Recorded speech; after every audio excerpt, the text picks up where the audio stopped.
नमस्कार साथियों, CG job education के ऑफिशियल यूट्यूब चैनल पर आप सभी का बहुत बहुत स्वागत है।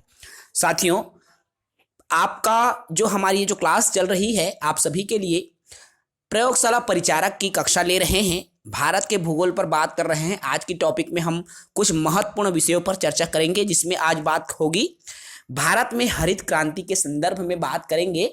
साथ ही साथ जो केंद्र सरकार द्वारा उचित मूल्य निर्धारित की गई है उस पर भी बात करेंगे। ठीक है, इसके अलावा कुछ और महत्वपूर्ण पॉइंट्स हैं जिस पर बात करेंगे। तो आइए सीधे वीडियो की शुरुआत करते हैं। देखिए,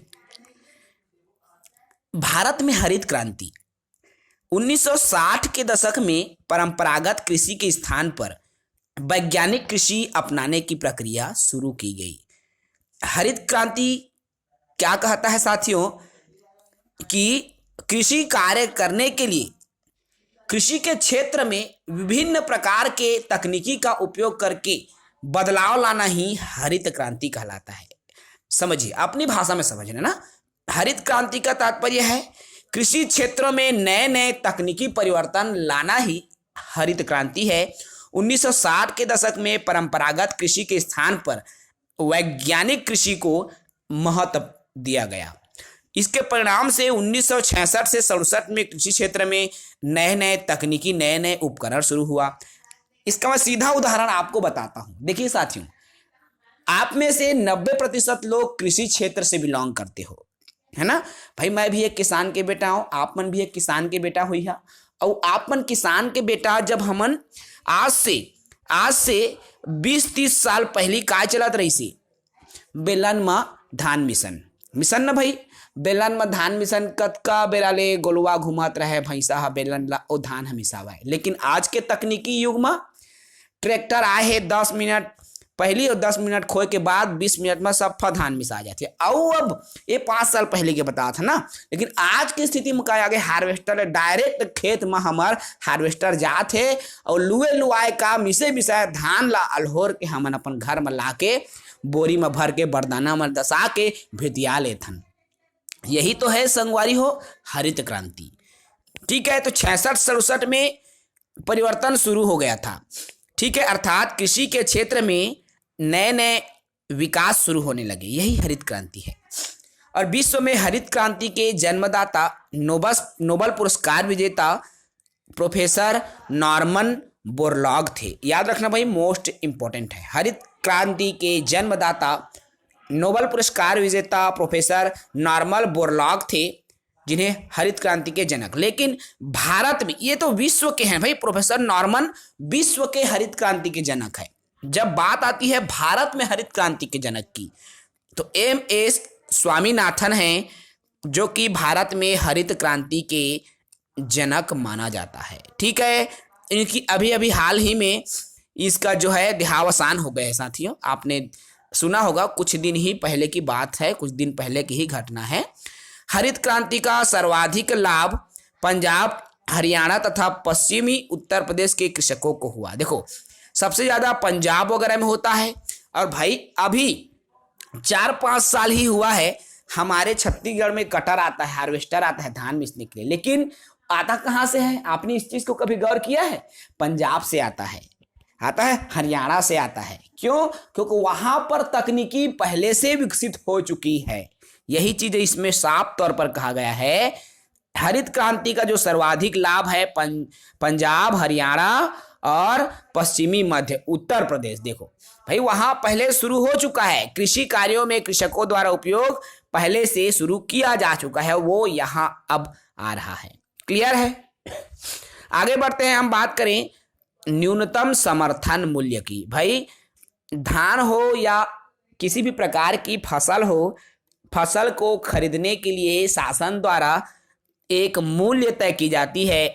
वही मूल्य न्यूनतम समर्थन मूल्य कहलाता है। भारत में 23 प्रकार की फसलों के लिए केंद्र सरकार द्वारा न्यूनतम समर्थन मूल्य की अनुशंसा की गई है, जिसमें कृषि लागत और मूल्य आयोग द्वारा ये जो न्यूनतम मूल्य है निर्धारित की जाती है। ठीक है, 2 अन्य फसलों के लिए केंद्र सरकार ने अर्थात कुल 25 फसलों के लिए न्यूनतम समर्थन मूल्य घोषित करता है। और ये जो समर्थन मूल्य केंद्र सरकार द्वारा दो बार, एक साल में दो बार, अर्थात रबी और खरीफ दोनों अलग अलग फसल के लिए करते संगवारी हो। ठीक है, तो 25 फसलों के लिए रबी और खरीफ में अलग अलग समर्थन मूल्य घोषित किया गया है। और ये अलग अलग है भाई मैं एग्जैक्ट आंकड़ा नहीं बताऊंगा ना, इस साल का समर्थन मूल्य क्या होगा, पिछले साल का समर्थन मूल्य क्या था, ये तो अलग होता है। ठीक है, ठीक है, ये समझ में आ रहा है। भारत के जो सार्वजनिक उद्यम है उसकी मैं बात कर लूं तो देखो, प्रथम भारतीय प्रधानमंत्री जवाहरलाल नेहरू ने सार्वजनिक क्षेत्र में उपक्रमों को आधुनिक भारत के मंदिर, जितने भी पब्लिक सेक्टर है ना साथियों, उसको भारत की मंदिर की संज्ञा दी है। आधुनिक भारत की मंदिर कहा है जवाहरलाल नेहरू जी, जो कि भारतीय प्रधानमंत्री थे, प्रथम प्रधानमंत्री। ठीक है, वर्तमान में भारतीय कंपनियों की बात करें तो महारत्न है, जिसको नवरत्न या मिनी रत्न की, अर्थात महारत्न, नवरत्न और मिनी रत्न की संज्ञा भारत के जो कंपनियां हैं उनको दी गई है, उपक्रम को दी गई है। देखो कौन कौन से नवरत्न कंपनियां हैं।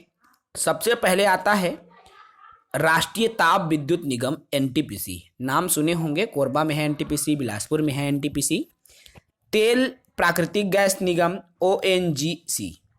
भारतीय इस्पात प्राधिकरण लिमिटेड, सेल, सभी गवर्नमेंट है ना। भारतीय तेल निगम, आईओसी। कोल इंडिया लिमिटेड, कोल फील्ड है। भेल, भारत हैवी इलेक्ट्रिकल लिमिटेड, जो भेल है भिलाई में है ना। Gas Authority of India Limited, GAIL. और Bharat Petroleum Corporation Limited, BPCL. इसके अलावा है 9वां number Power Grid Corporation of India Limited. 10वां है हिंदुस्तान पेट्रोलियम, एचपीसीएल, है ना, पावर फाइनेंस कारपोरेशन। तो ये सभी नवरत्न कंपनियां हैं। ठीक है, अब नवरत्न ये जो शब्द आती है, तो आखिर ये नवरत्न है क्या चीज। तो देखो भाई, नवरत्न किसे कहते हैं, क्या चीज है। तो वर्ष 1997 में नवरत्न का दर्जा मूलतः 9 कंपनियों के लिए ही सृजित किया गया था। अर्थात 9 कंपनियों के लिए नवरत्न का दर्जा दिया गया था, लेकिन अब ये वर्तमान में 13 नवरत्न कंपनियां हो गई है। पहले नवरत्न थे अर्थात 9 कंपनियां थे, लेकिन अब बढ़ के 13 हो गया है। ठीक है, मिनी रत्न कंपनियों की बात कर लूं तो मिनी रत्न योजना का शुभारंभ अक्टूबर 1977 में किया गया था। वर्तमान में मिनी रत्न कंपनियों की जो संख्या है कुल 73 है। ठीक है भाई, तो नवरत्न और मिनी रत्न याद रखना इंपॉर्टेंट है। इसके अलावा चलिए बात कर लें मेक इन इंडिया कार्यक्रम की, कि मेक इन इंडिया कार्यक्रम है क्या चीज। तो देश को विश्व का पसंदीदा मैन्युफैक्चरिंग हब बना करके औद्योगिक विकास की गति तेज करने के लिए मेक इन इंडिया की शुरुआत की गई है।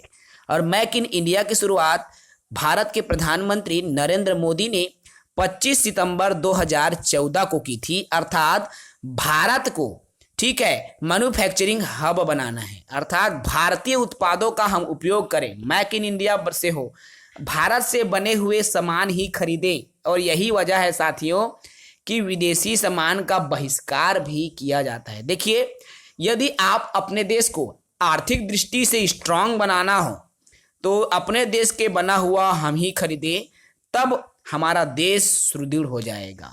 ठीक है, तो हमारे देश का पैसा हमारे यहाँ ही रहे, इसके लिए भारत को मैन्युफैक्चरिंग हब बनाना है। और इसी को, अर्थात भारत को मैन्युफैक्चरिंग हब बनाने के लिए ही मेक इन इंडिया की शुरुआत प्रधानमंत्री नरेंद्र मोदी द्वारा 25 सितंबर 2014 को की गई थी। क्लियर है भाई। भारत में बैंकिंग सेक्टर की बात कर लूं मैं, भारत की सबसे बड़ी अर्थव्यवस्था बैंक से जुड़ा हुआ है। तो भारत में आधुनिक बैंकिंग प्रणाली का शुभारंभ 1970 में हुआ। बैंक ऑफ हिंदुस्तान की स्थापना से हुआ। ठीक है, सबसे पहले बैंक ऑफ हिंदुस्तान, जो कि 1770 में, ठीक है, बैंक ऑफ हिंदुस्तान की स्थापना अलेक्जेंडर कंपनी द्वारा विदेशी पूंजी के सहयोग से हुआ था।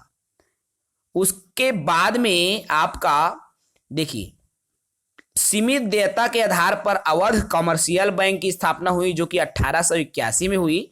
भारतीय द्वारा संचालित ये पहला बैंक था, अवध कॉमर्शियल बैंक, जो कि पूर्ण रूप से किसी भारतीय का पहला बैंक। ठीक, अब देखो, पूर्ण रूप से यदि किसी भारतीय का पहला बैंक, तो वो है आपका पंजाब नेशनल बैंक, जिसकी स्थापना 1894 में की गई। अर्थात भारत का सबसे प्रथम भारतीय बैंक पंजाब नेशनल बैंक है, जिसकी शुरुआत की गई। ठीक है, रिजर्व बैंक की स्थापना जब हुई, भारत में केंद्रीय बैंक के रूप में भारतीय रिजर्व बैंक की स्थापना हिल्टन यंग आयोग की अनुशंसा में 1 अप्रैल 1935 को हुई थी। 1 जनवरी 1949 को इसका राष्ट्रीयकरण किया गया। अब भारतीय रिजर्व बैंक का प्रधान कार्यालय मुंबई में है। इसके अतिरिक्त भारतीय रिजर्व बैंक के 31 स्थानों पर केंद्रीय क्षेत्रीय कार्यालय, क्षेत्रीय ऑफिस है। ठीक है भाई।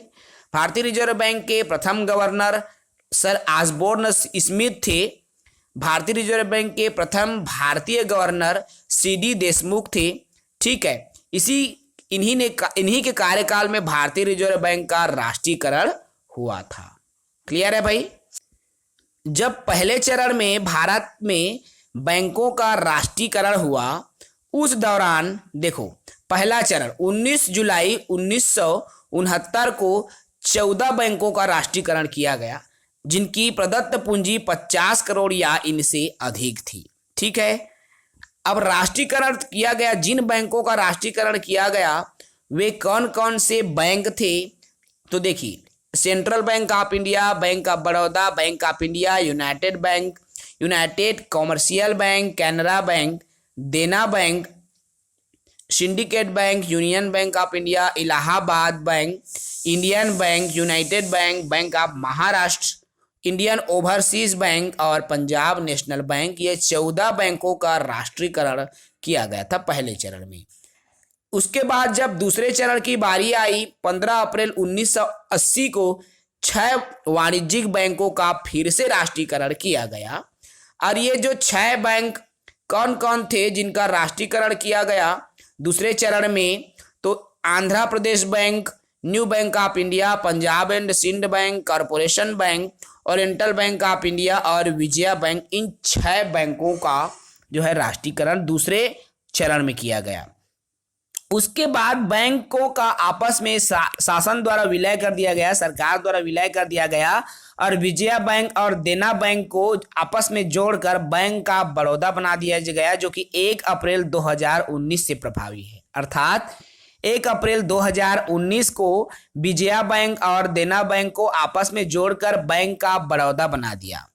ठीक है, ज्ञात है कि अगस्त 2019 में वित्त मंत्री निर्मला सीतारमण द्वारा 10 सार्वजनिक क्षेत्र के बैंकों को आपस में विलय करने की घोषणा की गई थी।